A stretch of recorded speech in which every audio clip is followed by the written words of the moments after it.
morning. Welcome again to Morning Devotions, and thank you again so much for our time together. Right now, I want us to go back to the book of Luke chapter 18, verse 9. For some who are confident of their own righteousness and look down upon everyone else, Jesus told this parable. Now, let me read that to you again.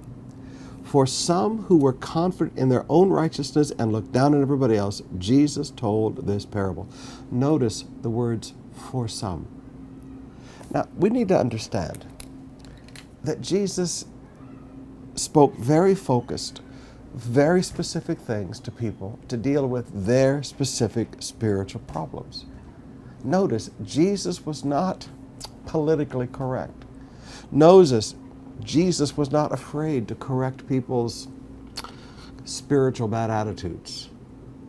Now, brothers and sisters, there are times that a pastor has to stand up and address a specific situation in a church. There are times a parent has to stand up and address a specific situation with one of their children. That doesn't mean that the pastor or the parent is a bad person. It just means they can't stand up and do this teaching to everybody that's not relevant to. Sometimes you have to sit some people down and say, now, let me talk to you about a specific thing in your life. Now, in my family, we used to go for walks.